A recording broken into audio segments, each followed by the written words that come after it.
हामीले योभन्दा अघिल्लो क्लासमा परमाणुको रचनाको बारेमा केही कुराहरू गरेका थियौं र तत्त्वका विभिन्न सिलसिलाहरू 1 देखि 20 सम्मको तिमीलाई कण्ठ पाइराख्नु पनि भनिराखेको थिएँ मैले। सायद कतिले कण्ठ पनि पार्यो होला र पारेको छैन भने त्यो अब एक्जाम पनि आइसक्यो तिमीलाई, त्यति बेलासम्म गरिसक्नु। यसो हुँदाखेरि अब हामीले यहाँ आज सिक्नुपर्ने 1-2 वटा कुराहरू छन् जसमा अब त्यही तत्त्वहरूको परमाणुलाई कसरी चाहिँ हामीले यो इलेक्ट्रोनको रचना गर्ने अथवा परमाणु हरेक तत्त्वहरूमा चाहिँ किन फरक फरक अवस्थामा बनेका हुन्छन् अथवा कसरी के कारणले गर्दा फरक देखिएको हुन्छ भन्ने बारेमा हामी यहाँ केही जानकारी लिन खोज्दैछौँ। जसमा यहाँ केही छ, केही तत्त्वहरूको परमाणुको इलेक्ट्रोनको रचना। अब यहाँ हामीले 1-2 वटाको कुराहरू बुझ्यौँ भने जति पनि त्यो अब 118 वटा जुन तत्त्वहरू छन् ती सबै 118 वटा तत्त्वहरूको चाहिँ हामीले परमाणुको रचनाहरू गर्न सक्छौँ अथवा यो इलेक्ट्रोनहरू कसरी कहाँ कुन कुन अर्बिटमा कुन कुन सेलमा बसेका हुन्छन् भन्ने बारेमा चाहिँ जानकारी लिन सक्छौँ। त्यसैले यो ध्यान दिएर तिमीले सुन्ने र सिक्ने कोसिस गर्ने, केही बुझेन भनेदेखि चाहिँ टिपोट गरेर राखिराख्ने र पछि सोध्ने मलाई। अब सबैको मैले एकैपटक यहाँनिर बुझाइराख्न सक्दिनँ, म 1-2 वटा सिकाइन्छु, तिमीहरूले त्यसपछि आफैले घरमा फुर्सदको बेलामा यो रचना गरिराख्ने। जसमा हजुर अञ्जलीलाई एड गर्नुस् रे। अञ्जलीलाई एड गर्यो, खोइ अञ्जली आउनै मान्दिन त, एड गरिरहेको छु मैले, 2 पटक पठाइसकेँ त्यसले रिक्वेस्ट। ल यसमा हामीले अगाडि पनि जानकारी लिइसकेका थियौँ। यो न्युक्लियस भन्ने हुन्छ परमाणुमा एउटा, जसमा चाहिँ प्रोटोन र न्युट्रोन भन्ने यो 2टा पारमाणविक कणहरू, जसलाई हामी सब पार्टिकल्स पनि भन्ने गर्छौँ अथवा यसलाई परमाणुको सब पार्टिकल भनेर यो प्रोटोन, इलेक्ट्रोन र न्युट्रोनलाई भन्छौँ। त्यसमध्येको यो प्रोटोन र न्युट्रोन चाहिँ न्युक्लियसमा बसेको पाउन सक्छौँ हामी। यो कुरा हामीले अगाडि पनि जानकारी लिइसकेका छौँ। त्यस्तै अर्को छ हामीसँग यो सेलहरू। अब पहिलो सेललाई हामीले के सेल भन्छौँ, दोस्रोलाई चाहिँ एल सेल भन्दै यसरी LMNOPQ सम्म चाहिँ यो सेलहरूको सङ्ख्या रहेको हुन्छ, जम्मा 7 वटा। त्यसमध्ये पहिलोलाई हामीले के सेल भन्यौँ भने यो के सेलमा चाहिँ जम्मी 2 वटा इलेक्ट्रोन अटाउँछ भन्ने कुरा हामीले योभन्दा अगाडि जानकारी लिइसकेका थियौँ। त्यस्तै अर्को छ दोस्रो नम्बरको एल सेल, अनि त्यस्तै एम सेल, अनि एन, अनि ओ, त्यस्तै पी र क्यू, यदि 7 वटा सेलहरूको सङ्ख्या रहेका हुन्छन् र यसमा अब इलेक्ट्रोनहरू कति सङ्ख्यामा रहन्छन् भन्ने बारेमा हामीले योभन्दा अगाडि पनि जानकारी लिइसकेका छौँ होइन।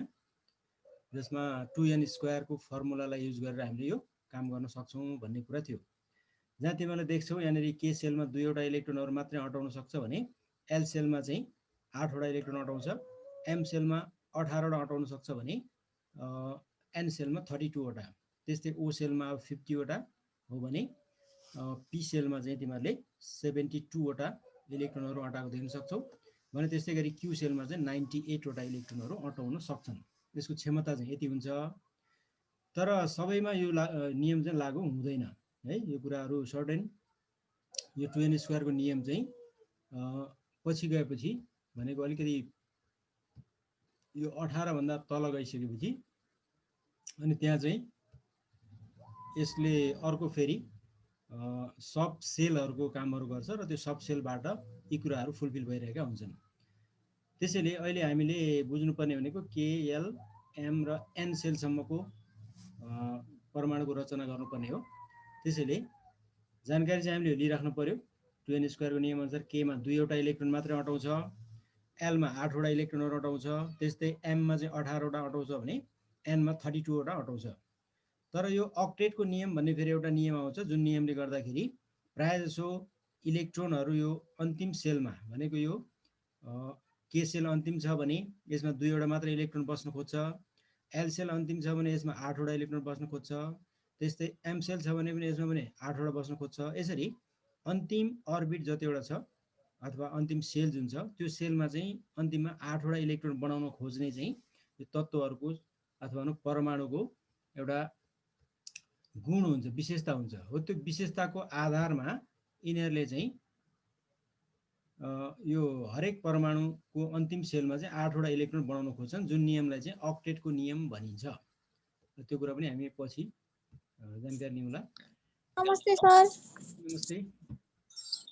अब यसपछि अर्को कुरा चाहिँ हामीसँग हाइड्रोजनको इलेक्ट्रोनको रचना चाहिँ कसरी हुन्छ त, इलेक्ट्रोनको रचना हाइड्रोजन परमाणुमा चाहिँ कसरी गरिएको हुन्छ भन्ने बारेमा तिमीले योभन्दा अगाडि यो एउटा तालिका जुन दिएको थिएँ मैले, टेबल चाहिँ देखेको होला, यो टेबल होइन, तत्त्वको नाम, सङ्केत, इलेक्ट्रोन, पारमाणविक सङ्ख्या, यिनीहरू यो जुन थियो।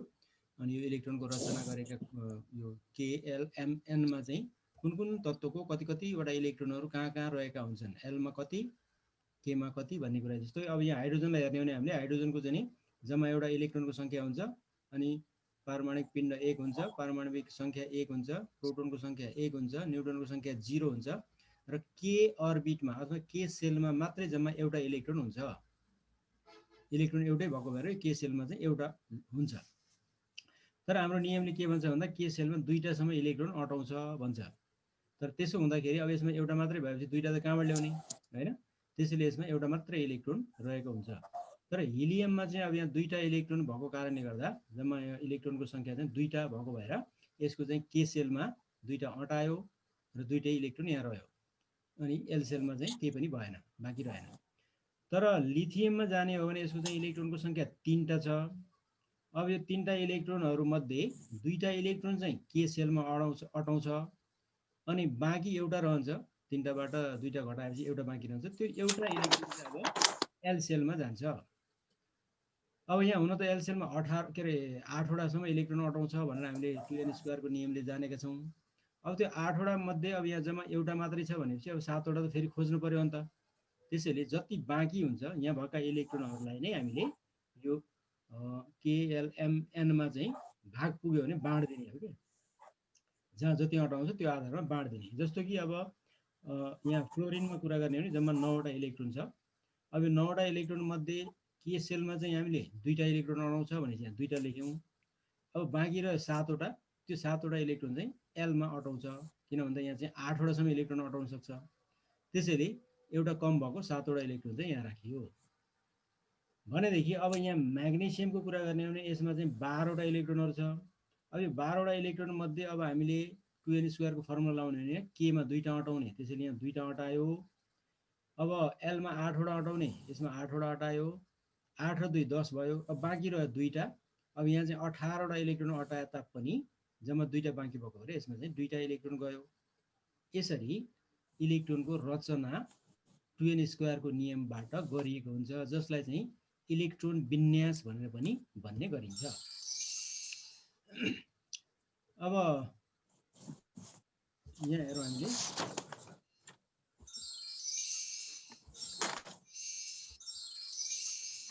यसमा हामीले जुन कुरा गरिरहेका थियौँ अघि, यो सेन्टरमा चाहिँ न्युक्लियस हुने, न्युक्लियसभन्दा पहिलो यो नजिकैको एउटा सेल हुन्छ, त्यो सेललाई के सेल भन्ने, त्योभन्दा दोस्रोलाई एल सेल, तेस्रोलाई एम, चौथोलाई एन, पाँचौँलाई क्यू के अरे ओ, छैठौँलाई पी, अनि त्यसपछि सातौँलाई चाहिँ क्यू भनेर चाहिँ यसरी विभिन्न नामहरू नामाकरण गरिन्छ। अनि त्यसमा अटाउने इलेक्ट्रोनहरूको सङ्ख्याहरूको कुरा गरिहाल्यौँ। अनि हाइड्रोजनको रचनाको हामी कुरा गर्दै थियौँ। हाइड्रोजनमा अब के हुन्छ त भन्दा इलेक्ट्रोनको सङ्ख्या अघि भने जस्तो 1 हुने भयो। देखिरहेको छ तिमीहरूले इलेक्ट्रोनको सङ्ख्या 1, जुन कुरा हामीले योभन्दा अगाडि पनि जानकारी लिइसकेका छौँ। अब इलेक्ट्रोन सङ्ख्या 1 हुने भएपछि प्रोटोन पनि बराबर हुन्छ, त्यो पनि 1 नै हुन्छ प्रोटोनको सङ्ख्या। अनि न्युट्रोन चाहिँ यसमा 0 छ, न्युट्रोनको सङ्ख्या 0 भयो। अब यसलाई चाहिँ हामीले इलेक्ट्रोनको विन्यास गर्ने हो भने अघिको अनुसार अब यहाँ इलेक्ट्रोन विन्यास चाहिँ के गरी हुन्छ त भन्दाखेरि सेल KLMNOPQR यिनीहरू हुने भए त्यसमध्ये अब इलेक्ट्रोनलाई नै हामीले चाहिँ छर्नुपर्ने क्या, यो केमा कति छर्ने, बीमा कति छर्ने, सीमा कति के अरे एलमा कति राख्ने, एममा कति राख्ने भन्ने कुरा यो सेल अनुसार चाहिँ इलेक्ट्रोन 2n² को नियममा जानु पर्यो। त्यसैले अब यसमा इलेक्ट्रोन एउटा भएको कारणले गर्दा यो के सेलमा एउटा रहेको हुन्छ। त्यसैले अब यो इलेक्ट्रोन विन्यास गरिसकेपछि यसको मोडल चाहिँ कस्तो हुन्छ त अब भन्यो भने चाहिँ यस्तो हुन्छ। न्युक्लियसमा चाहिँ हामीले प्रोटोन र न्युट्रोन देख्छौँ, जुन चाहिँ अब 1 र 0 छ। यहाँ तिमीहरूले देख्न सकिहाल्छौ न्युट्रोन 0 छ, प्रोटोनको सङ्ख्या 1 छ। त्यसैले प्रोटोन र न्युट्रोन चाहिँ न्युक्लियसमा हुन्छ, यसको नम्बर यहाँ लेख्नु पर्यो। अनि यहाँ के सेल भन्ने एउटा सेल हुन्छ। यो के सेलमा चाहिँ अब जम्मा दुईटा इलेक्ट्रोन अटाउने, तर योसँग कतिवटा इलेक्ट्रोन छ? जम्मा एउटा इलेक्ट्रोन छ। त्यसैले यो एउटा इलेक्ट्रोन चाहिँ अब यहाँनिर आएर बस्ने भयो। यो अब यहाँ पनि हुनसक्छ, यहाँ पनि हुनसक्छ, यहाँ पनि हुनसक्छ। यो मध्ये जहाँ जुनसुकै ठाउँमा पनि यो हुन्छ, किन भन्दा यो चाहिँ घुमिराखेको हुन्छ। घुम्ने क्रममा यो जहाँसुकै पनि हुनसक्छ। र अब हामीले फिगरमा ड्रइङ गर्दा चाहिँ यसरी गर्नु पर्यो। जतिवटा इलेक्ट्रोन छ त्यो इलेक्ट्रोनहरूलाई यो लाइनमा छुने गरी लेखिदिनु पर्यो। यसमा ई लेखे पनि हुन्छ, यसमा माइनस लेखे पनि हुन्छ, अथवा एउटा गोलो मात्रै बनाइदिए पनि हुन्छ। र भित्र चाहिँ यो पी बराबर कतिवटा सङ्ख्या हो त्यति लेख्नु पर्यो, एन बराबर कतिवटा सङ्ख्या हो त्यति लेख्नु पर्यो। यसरी हाइड्रोजनको रचना भएको हामीले देख्छौँ। भनेदेखि यहाँ अब हाइड्रोजनको कुरा हामीले देखिहाल्यौँ होइन। यसको चाहिँ विभिन्न तत्त्व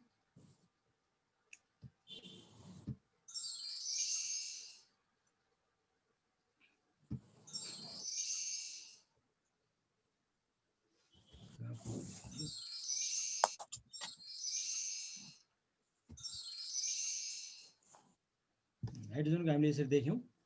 अब हाइड्रोजन पछि अर्को तत्त्व छ हामीसँग बेरिलियमको इलेक्ट्रोनको रचना। बेरिलियम जुन कुरा तिमीले त्यो तालिकामा हेर्ने हो भने यो 4 नम्बरमा छ, त्यो तिमीले देखिहाल्छौ। 4 नम्बरमा हुने हो भने यसको चाहिँ अब इलेक्ट्रोनको सङ्ख्या 4 हुने भयो। इलेक्ट्रोन जति छ प्रोटोन पनि त्यति नै बराबर हुन्छ, त्यसैले त्यो पनि 4 नै हुने भयो। अब न्युट्रोन चाहिँ यसको फरक छ, त्यो 5। अरू जोरमा चाहिँ नि 4 बराबर 4 हुन्थ्यो, जस्तो कि 6 छ भने 6 नै हुन्छ, 8 छ भने 8 हुन्छ, 10 छ भने 10 हुन्छ। तर यो बेरिलियमको चाहिँ एउटा अलिकति फरक छ। त्यसैले 4 इलेक्ट्रोन र 4 प्रोटोन हुँदाखेरि यसको चाहिँ न्युट्रोनको सङ्ख्या 5 हुन पुगेछ।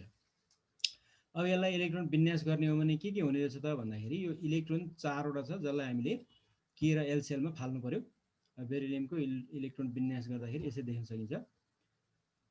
के सेलमा दुईटा मात्रै अटाउने, यो 4वटा यहाँ राख्न पाइएन, त्यसैले यहाँ 2टा भयो इलेक्ट्रोनको सङ्ख्या। अनि बाँकी योसँग अब 4वटामा 2 घटेपछि बाँकी रह्यो 2। त्यो 2 चाहिँ अब कहाँ जाने भयो? नजिकैको के पछि आउने एल दोस्रो अर्बिटमा जाने भयो। र यो दोस्रो अर्बिटमा चाहिँ अथवा दोस्रो सेलमा 2वटा मात्रै इलेक्ट्रोन हुने भयो। यसरी हामीले बेरिलियमको इलेक्ट्रोनलाई छर्न सक्छौँ, कुन कुन सेलमा कति कति राख्ने भन्ने कुरा। र त्यही आधारमा अब हामीले यहाँ रचना गरेर हेर्न सक्छौँ। न्युक्लियसमा प्रोटोन र न्युट्रोन हुने भयो, जुन कुरा तिमीले यहाँबाट लिन सकिहाल्छौ। यो प्रोटोनको सङ्ख्या 4 र न्युट्रोनको सङ्ख्या 5 भन्ने कुरा यो न्युक्लियसमा राख्नु पर्यो। त्यसपछि अब पहिलो अर्बिटमा तिमीहरूले देख्छौ यो के सेल। के सेलमा चाहिँ अब 2वटा इलेक्ट्रोन छ। यो 2वटा इलेक्ट्रोन अब हामीले बराबर दूरीमा राख्नु पर्यो। यहाँ र यहाँ राखे पनि हुन्छ, अथवा यहाँ र यहाँ राखे पनि हुन्छ। त्यसैले यो एउटा ई यहाँ राख्यौँ भने अर्को ई चाहिँ मैले यहाँ राख्नुपर्ने हुन्छ, अथवा एउटालाई यहाँ राख्ने हो भने अर्कोलाई चाहिँ यहाँ राख्नुपर्ने हुन्छ, अथवा एउटालाई यहाँ राख्ने हो भने अर्को चाहिँ यहाँ राख्नु पर्यो। हाफ सेक्सनमा राख्नु पर्यो। 2टा मात्रै हुँदाखेरि यहाँ राख्यो भने यहाँ हुनु पर्यो, यहाँ राख्यो भने यहाँ हुनु पर्यो। त्यसरी ठ्याक्क यहाँदेखि यो इलेक्ट्रोन जति दूरीमा छ यहाँदेखि यो इलेक्ट्रोन पनि त्यति नै दूरीमा भएको हुनु पर्यो। यो के सेलमा 2टा गयो। अब बाँकी एल सेलमा 2टा बाँकी छ। त्यसैले अब यो एल सेल अर्को निर्माण गरेर यहाँनिर फेरि 2टा इलेक्ट्रोनहरू राख्नु पर्यो। एउटा यहाँ राख्यो भने अर्को चाहिँ यहाँ, यसरी हाफ सेक्सनमा राख्नु पर्यो। 2टा मात्रै छ भने, अब यहाँ छ भने फेरि यहाँ राख्नु पर्यो, यता राख्ने हो भने यहाँ राख्नु पर्यो। त्यसरी जम्मा 2टा इलेक्ट्रोन छ भने यो ठ्याक्कै यहाँदेखिको यहाँसम्मको दूरी जति हुन्छ यहाँदेखिको यहाँसम्मको दूरी पनि बराबर हुने गरी राख्नु पर्यो। यसरी यो बेरिलियमको हामीले रचना गर्न सक्छौँ। भने यसपछि सोडियमको रचनाको एकताल हेरौँ। फेरि सोडियमलाई चाहिँ कसरी रचना गर्ने त भन्दा यसको इलेक्ट्रोनको सङ्ख्या र प्रोटोनको सङ्ख्या 11 हुने भयो। अनि न्युट्रोनको सङ्ख्या चाहिँ यो बिजोड भएको भएर 1 थपेर 12 हुने भयो। त्यसैले इलेक्ट्रोन 11 प्रोटोन बराबर हुन्छ, त्यसैले बराबर भयो। अनि न्युट्रोन चाहिँ गडबड हुनसक्छ, त्यसैले यो चाहिँ अब मैले अगाडि हिजो यो तिमीलाई नियमअनुसार यो अघिल्लो क्लासमा भनिदिएको थिएँ कि बिजोड हुँदाखेरि प्रायः जसो 1 थपिएर जोरमा पुगेको हुन्छ न्युट्रोनको सङ्ख्या। हाइड्रोजनमा चाहिँ नि फेरि एउटा घटेर 0 हुन्छ। अनि जोरहरूमा चाहिँ प्रायः बराबर हुन्छ भनेको थियो, तर यहाँ पनि एउटा फेरि एक्सेप्सन केस छ जसमा 4 हुँदाखेरि 5 भएको छ। तर यसमा चाहिँ के छ त 11 हुँदा 12मा पुगेको छ न्युट्रोनको सङ्ख्या। न्युट्रोनको सङ्ख्या चाहिँ गडबड हुन्छ, तत्त्वअनुसार, तर इलेक्ट्रोन र प्रोटोन चाहिँ जहिले पनि बराबर हुन्छ। अनि पारमाणविक के संख्या पनि यो प्रोटोनको संख्या बराबर नै हुन्छ। त्यसैले हामीले एकैपटक के भन्न सक्छौँ भन्दा इलेक्ट्रोनको संख्या बराबर प्रोटोनको संख्या बराबर पारमाणविक संख्या भन्न पनि सक्छौँ। अब यसो हुँदाखेरि हामीले सोडियमको इलेक्ट्रोनलाई कसरी छर्ने त भन्दाखेरि हामीसँग यहाँ 11 वटा इलेक्ट्रोन छन्। 11 मध्ये केमा चाहिँ जम्मा 2टा अटाउने, 2टा यहाँ गयो। अनि बाँकी रह्यो सँग 9 वटा। अब 9 वटा मध्ये एलमा चाहिँ 8 वटा गयो। अब बाँकी रह्यो एउटा र एममा चाहिँ त्यो एउटा बाँकी रह्यो, जति त्यति यहाँ राख्यौँ, किनभने यहाँ चाहिँ 18 वटासम्म इलेक्ट्रोन अटाउन सक्छ। यसमा 8 वटा अटाउने, त्यसैले 8 वटा अटायो। बाँकी रह्यो यसमा 1, त्यो 1 चाहिँ एममा गयो। अब यहाँ बढी भएको भए अब बल्ल एनमा जान्थ्यो, त्यसैले यहाँसम्म नै भाग नपुगे भएर एनले चाहिँ भाग पाएन। यसरी पालैसँग हामीले 2टा 8 वटा 18 वटा अनि बाँकी रहेको यतातिर 50 वटा गर्दै थप्दै लान सक्छौँ। तर त्यसो नहुँदा अब यहाँबाट चाहिँ हामीले पोटासियम र क्याल्सियममा गइसकेपछि अलिकति नियम फरक हुन्छ त्योभन्दा पछाडिका तत्त्वहरूमा। त्यसैले अहिले 2n² को नियम जहाँ पनि पुरा हुन्छ भन्ने कुरा चाहिँ छैन है। फेरि त्यति कुरा पनि ध्यान दिनु पर्यो। अब त्यसो हुँदा यहाँ हामीले मोडल तयार गर्दा के गर्ने त भन्दा यो इलेक्ट्रोनको रचना गर्नुपर्दा यो विन्यास चाहिँ गऱ्यौँ। विन्यास गरिसकेपछि यहाँ हामीले चाहिँ देखाउनु पर्यो कुन सेलमा कति भनेर। यो अब एउटा फर्स्ट सेल भनेको यो के सेल भयो। के सेलमा जम्मा 2टा इलेक्ट्रोन छ। यो 2टा इलेक्ट्रोनलाई चाहिँ अब त्यहाँ राख्ने भयो, एउटा 2टा। अब यहाँ चाहिँ 8 वटा छ एल सेलमा, अर्को एल सेल बनाउनु पर्यो र एल सेलमा 8 वटा इलेक्ट्रोनहरू राख्नु पर्यो। 1 2 3 4 5 6 7 8। अब यहाँ पनि हामी के देख्छौँ भन्दाखेरि एउटा इलेक्ट्रोनको र अर्को इलेक्ट्रोनको दूरी प्राय चाहिँ यो बराबर छ। अलिकति यहाँ फरक देखिए तापनि यो तिमीले राख्दाखेरि चाहिँ बराबर दूरीमा राख्नुपर्ने हुन्छ। त्यसो हुँदा के गर्ने भन्दा यहाँ एउटा राख्ने, यहाँ एउटा राख्ने, अनि यहाँ एउटा राख्ने, यहाँ एउटा राख्ने, अनि यहाँ राख्ने, यहाँ राख्ने, अनि यहाँ राख्ने, यहाँ राख्ने। सर देखिए ना, ए देखिए देखेन? यो जो यसको हाफ हाफमा राख्ने क्या। यो यहाँ राख्दाखेरि यो यहाँ राखिदिने, अनि अर्को यहाँ राख्दा अर्को यहाँ राखिदिने, अर्को यहाँ राख्दा यहाँ राखिदिने, अर्को यहाँ राख्दा यहाँ राखिदिने गर्ने हो भने यो सबै चाहिँ बराबर दूरीमा पर्न आउँछ। त्यसैले अब यो के र एल सेलको 2 र 8 वटा गयो। बाँकी रह्यो अब एम सेलको कुरा। एम सेलमा चाहिँ जम्मा एउटा इलेक्ट्रोन छ। त्यसैले अब यहाँ एम सेल बनाएर एम सेलमा चाहिँ एउटा इलेक्ट्रोन ल्याएर जहाँ राखे पनि भयो। यहाँ राखे पनि भयो, यहाँ राखेँ, यहाँ राखेँ, यो एउटा भए चाहिँ जता राख्दै पनि हुन्छ। 2टा हुँदा चाहिँ ठ्याक्कै आधामा राख्नु पर्यो। अनि 3टा हुँदाखेरि त्यस्तै अनुसार यो यहाँ एउटा भयो भने यहाँ एउटा अनि यहाँ एउटा राख्नु पर्यो। 4 वटा हो भने यहाँ एउटा, यहाँ एउटा, अनि यहाँ एउटा र यहाँ एउटा राख्नु पर्यो। यसरी बराबर हुनु पर्यो क्या। एउटा इलेक्ट्रोनको अर्को इलेक्ट्रोनसँगको दूरी जति छ त्यो त्यति नै दूरी अर्को इलेक्ट्रोनसँग हुनु पर्यो, अनि फेरि अर्को इलेक्ट्रोनसँग हुनु पर्यो। यो दूरी र यो दूरी चाहिँ बराबर हुनु पर्यो क्या चारैतिर। त्यो हिसाबमा जतिवटा छ त्यसलाई त्यही अनुसार व्यवस्थापन गर्नु पर्यो। 4 वटा छ भने त्यही अनुसार, 5 वटा छ भने त्यही अनुसार मिलाउनु पर्यो। यसरी हामीले इलेक्ट्रोनको रचना गर्न सक्दा रहेछौँ। अब छ संयोजकताको कुरा। विभिन्न तत्त्वको संयोजकताहरू। संयोजकता भने के हो भन्ने कुरा हामीले पहिला यहाँ पढौँ।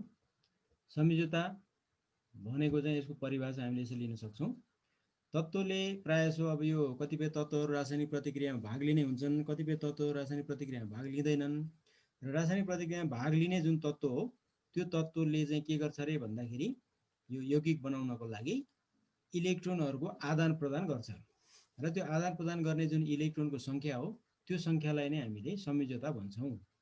यसलाई अर्को ढङ्गबाट पनि परिभाषित गर्न सकिन्छ। जस्तो कि यहाँ छ, तत्त्वले रासायनिक प्रतिक्रिया गरी यौगिक बनाउँदा इलेक्ट्रोनहरू लिने वा दिने वा साटफेर गर्ने गर्छ। यसरी इलेक्ट्रोनहरू लिने वा साटफेर गर्न आवश्यक इलेक्ट्रोनको सङ्ख्यालाई नै त्यसको संयोजकता भनिन्छ भनेर बुझ्नु पर्यो।